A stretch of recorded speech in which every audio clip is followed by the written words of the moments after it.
दोस्तों इस वीडियो का पर्पज़ है आप सभी से अपना एक्सपीरियंस शेयर करना कि एक गवर्नमेंट एम्प्लॉय के लिए एमबीए क्यों एक अच्छा ऑप्शन या ऑल्टरनेटिव है अगर कोई भी गवर्नमेंट एम्प्लॉय कुछ करना चाहता है या करना चाहती है।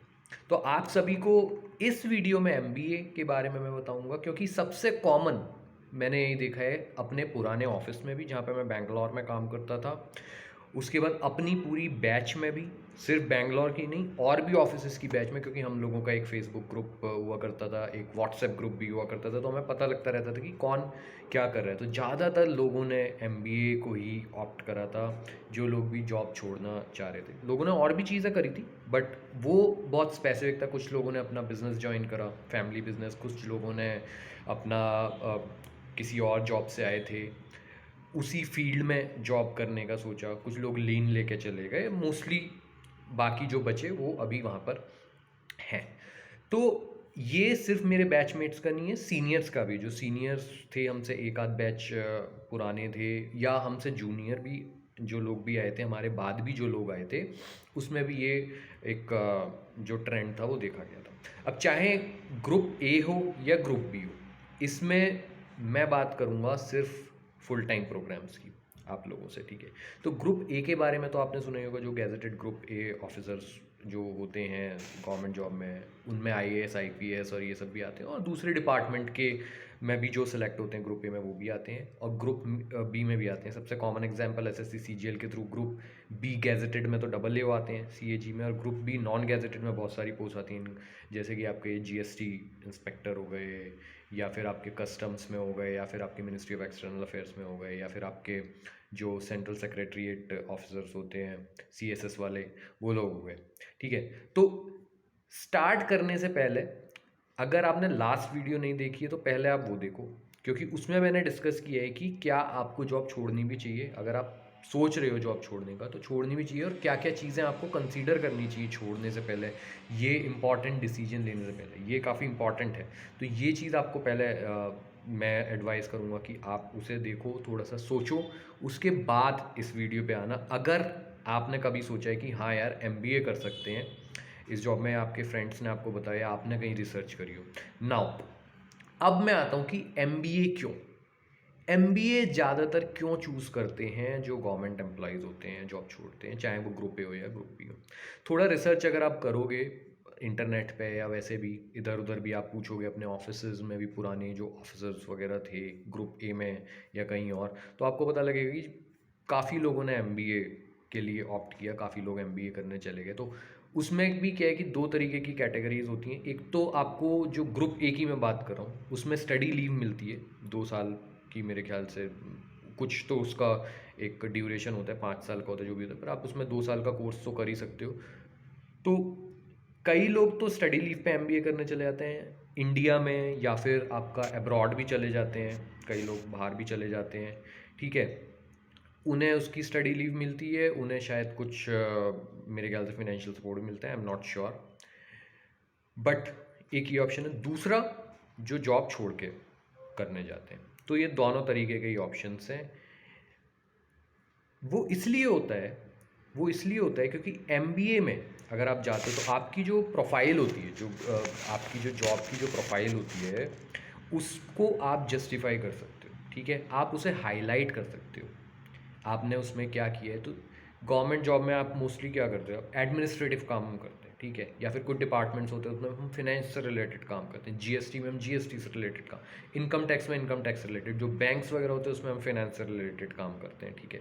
तो ये जो सब जो चीज़ें होती हैं, जो आपकी प्रोफाइल होती हैं, इसको आप अगर आप कॉरपोरेट सेक्टर में जाना चाहते हो तो एमबीए से जस्टिफाई कर सकते हो कि हाँ मेरा ये एक्सपीरियंस रहा है, मेरा ये एडमिनिस्ट्रेटिव एक्सपीरियंस रहा है, मैंने इन चीज़ों में काम किया है, और फिर मैंने एमबीए की है। तो आप उसे अपने सीवी पे भी इजीली डाल सकते हो, उसे थोड़ा सा ट्वीक करके आप बता सकते हो। और एमबीए में अगर आपको थोड़ा नॉलेज, मतलब ये है कि अपना एक्सपीरियंस आपको दिखाना है, तो आप अपना उसमें थोड़ा सा नॉलेज लेके, थोड़ा सा पढ़ के उसके बारे में अपने सीवी को बना के और एमबीए के साथ उसे दिखा सकते हो। जैसे सीएजी का अगर मैं एग्जांपल लेता हूँ तो वहाँ पे ऑडिट होता है, ऑडिट एंड एश्योरेंस का काम होता है, एक तरीके से आप कह सकते हो थोड़ा कंसल्टिंग का भी काम होता है। तो बहुत सारे कॉरपोरेट प्राइवेट कंसल्टेंट्स हैं, जैसे बिग फोर भी होते हैं हमारे, PwC, KPMG, EY। उसके अलावा और मैनेजमेंट कंसल्टिंग कंपनीज़ होती हैं। कई तरीके की बुटीक कंसल्टिंग कंपनीज़ होती हैं, जैसे कि कुछ सस्टेनेबिलिटी में, क्लाइमेट चेंज में कंसल्ट करती हैं, कुछ आपकी टैक्स कंसल्टिंग होती हैं, कुछ आपकी अलग अलग तरीके की कंसल्टिंग कंपनीज़ होती हैं। आप उन्हें ज्वाइन कर सकते हो, वो आपको जॉब में प्रेफरेंस देंगी। ठीक है। अगर आपकी गवर्नमेंट प्रोफाइल है, आप अगर आपने मन बना लिया है, आप एडमिशन प्रोसेस में हो, तो इंटरव्यू जब आपका बिजनेस स्कूल जिन्हें हम कहते हैं, अगर आपका इंटरव्यू हो तो आपको उसमें कई बार प्रेफरेंस मिल जाती है, क्योंकि आप गवर्नमेंट जॉब से आ रहे हो, तो आप एक डिफरेंट, एक अलग पर्सपेक्टिव लेके आ रहे हो। जो आपकी जो पूरी बैच होगी, जो उसमें गवर्नमेंट वाले एक दो ही लोग होंगे, ज़्यादातर कॉर्पोरेट के लोग होंगे, एक दो आपको आर्मी वगैरह बैकग्राउंड से, डिफेंस बैकग्राउंड से मिल जाएंगे, वो भी गवर्नमेंट, तो वो एक अलग पर्सपेक्टिव लेके आते हैं। आप एक अलग पर्सपेक्टिव लेके आते हो, आप अलग तरीके की स्किल्स लेके आते हो, आप अलग तरीके का एक कह सकते हैं एक्सपीरियंस लेके आते हो, तो जिससे कि वो डाइवर्सिफिकेशन होता है, तो आपको उसमें एक एडवांटेज मिलता है। ठीक है। उसके बाद MBA में भाई मेहनत तो पूरी करनी होती है, बट उसके बाद जब आप जाते हो प्लेसमेंट्स में, कंपनी में, तो कुछ आपकी प्रोफाइल भेजी जाती है कंपनीज़ को, कंपनीज़ उन्हें शॉर्ट लिस्ट करती हैं, तो ऑब्वियसली इतने सारे गवर्नमेंट एम्प्लॉयज़ गए हैं, सब आजकल अच्छी अच्छी जॉब्स में जॉब कर रहे हैं, तो उनकी प्रोफाइल में कुछ ऐसा होता होगा। तो कई कंपनीज़ होती हैं, मोस्टली कंसल्टिंग कंपनीज़ हो गई, या बैंक्स वगैरह हो गए, या फिर और जो कंपनीज़ होती हैं स्ट्रेटजी वाले रोल्स जो होते हैं, उनमें एक एडवांटेज मिलती है। बट एक जो सजेशन इसमें रहेगा, अगर आप मन बनाते हो, आप तैयारी कर रहे हो या करना चाहते हो, हमेशा गो फॉर टॉप 10 कॉलेजेस। ऐसा नहीं कि आप किसी भी कॉलेज से MBA करने चले गए, ऐसा बिल्कुल मत करना।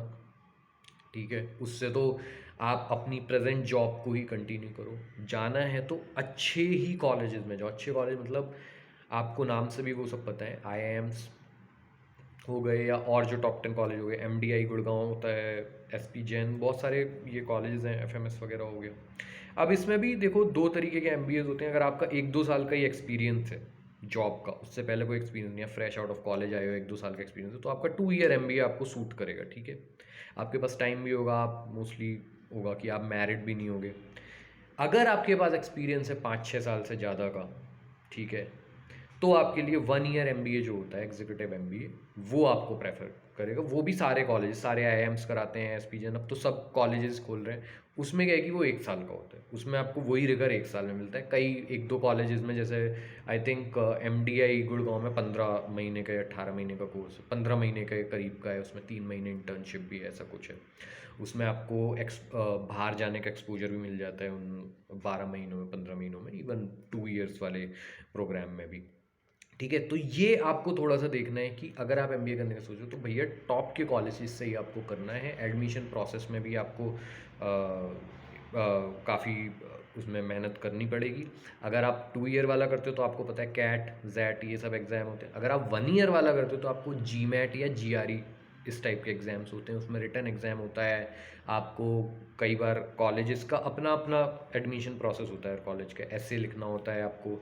ठीक है। उसके बाद आपका इंटरव्यू वगैरह होता है, तो इंटरव्यू के लिए प्रिपेयर करना होता है, तो इस तरीके से होता है। अब कौन कौन सी जो स्ट्रीम्स होती हैं, स्पेशलाइजेशंस आपको हेल्प करेंगी, एक तो देखो पब्लिक पॉलिसी मैनेजमेंट करके होती है, उसमें एग्जैक्टली वो MBA का नहीं होता, वो masters in public policy management होता है। कई सारे कॉलेजेस हमारे, टिस मुंबई है, और भी शायद IIM बैंगलोर कराता है, और भी कॉलेज, वो आपको थोड़ा सा रिसर्च करने होंगे।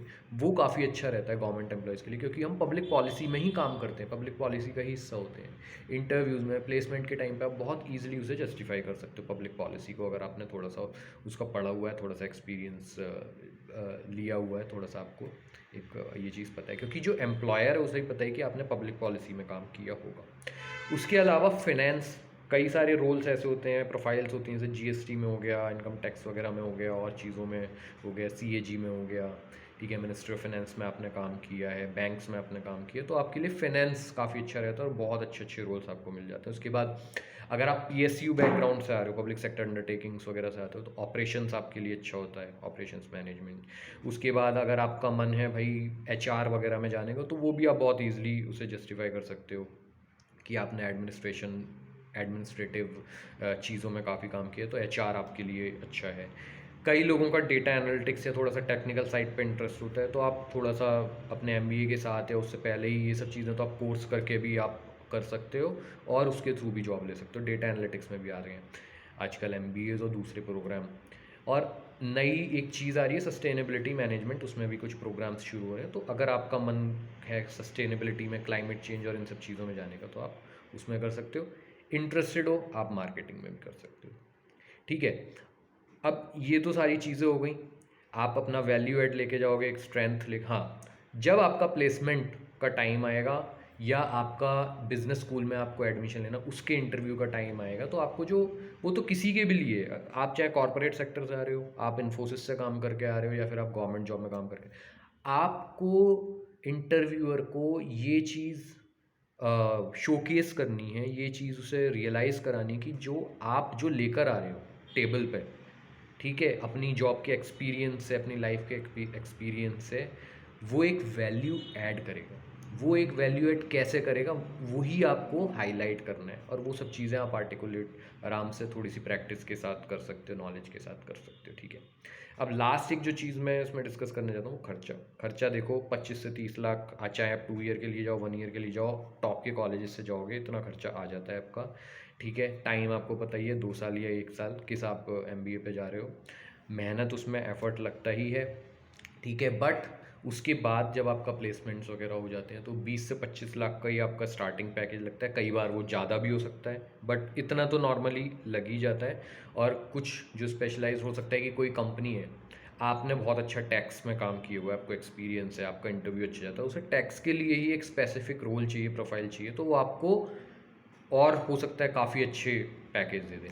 अब एमबीए आप अगर टॉप कॉलेज से करके जाते हो, तो आपका उसमें ग्रोथ काफ़ी अच्छी होती है, जो आपके प्रमोशंस वगैरह होते हैं, ये सब होते हैं, तो आप स्टार्टिंग इससे करते हो। लेकिन आप देखोगे 5 साल, 7 साल, 8 साल में आप काफ़ी अच्छी सीनियर पोजीशन पे पहुंच जाओगे। तो ये सब चीज़ें एडवांटेज होती है।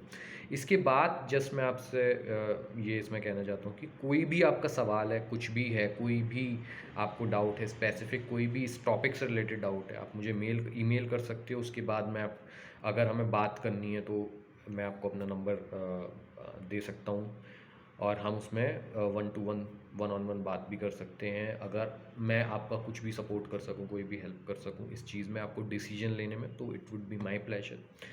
अभी के लिए इतना ही। Bye bye and take care.